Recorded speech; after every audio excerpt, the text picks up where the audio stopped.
Hey everybody, before you continue watching the video, make sure you give the channel a like and subscribe. Go and follow us on Instagram.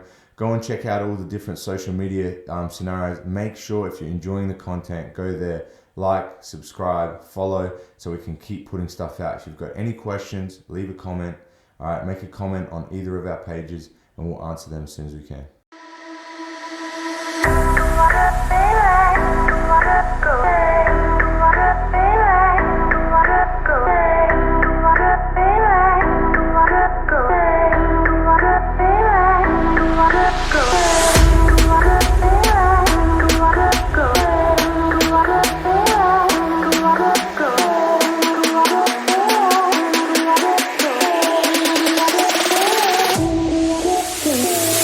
Up, ready to go. So how big was the crew of people that you started Tiny. with? Not we're at that under that house. There was like 3 of us. Okay. And a few people would come and go over the years. Yeah. And then, like Ed said, powerlifting was certainly not popular.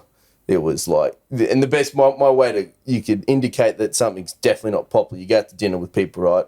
You have that general conversation with people who don't know who you are. Hey, what do you do? What do you do? What do you do? What do you do? Oh, you're a big guy. You must lift some weights. And you're like, yeah, I do some powerlifting. They'll go, oh, it's like the Olympic lift. So you throw it over your head.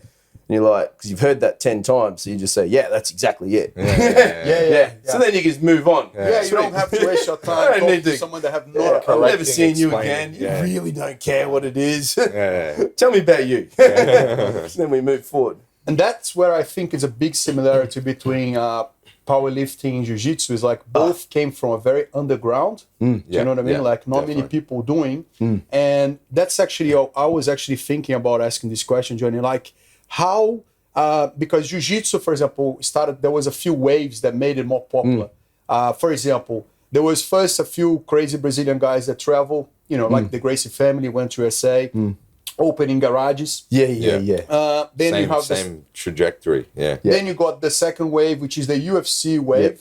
That helped. There's no doubt about it. But there was a misunderstanding. A lot of people thought that was like, oh, you can't punch. No. It's a different sport, but promoted a lot because people were talking Brazilian jiu-jitsu all the time on the screen and all that. Then there was a third wave, which was we still diving in this and living this wave, which is the podcast wave, the Joe Rogan wave. You know what I mean? Celebrities and celebrities, psychologists. I know the podcasts. How we went through with powerlift, like how these waves came through. I think from what I've seen and watched, back in the 80s was pretty popular. It was regatta, the first one. For me, it was regatta. That was unreal. I know for powerlifting back in the 80s through America and stuff was quite popular. I chat to some of the old boys, 80s, early 90s was, was popular again. It kind of just disappeared because there was in this personal opinion, that the style of powerlifting we were doing was called equip lifting. So in its simplest form, you'd put on really tight suits that would aid you to lift more weight. So you could put a squat suit on, put a pair of knee wraps around your knees, and you could maybe lift 100 more kilos. Wow.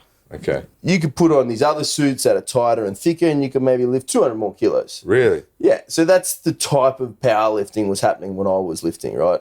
This, what you see today, didn't exist. But if I then try and explain that to you who goes to the gym and you're like, hey, come do some powerlifting. Oh, you need to buy this tight little suit. It's really uncomfortable. It hurts. You got to get these knee things. Takes this long to train. The buy-in didn't exist. No one wanted to do it. Didn't make sense. That kind of faded away around the sort of same time CrossFit kicked off. Okay. So CrossFit, everyone's going to the gym to go CrossFit. Within CrossFit, they do some maximal lifting as well. And now all of a sudden there's a sport over here that just does maximal lifting. So people started gravitating across because lifting heavy things and finding out what you're worth is kind of fun.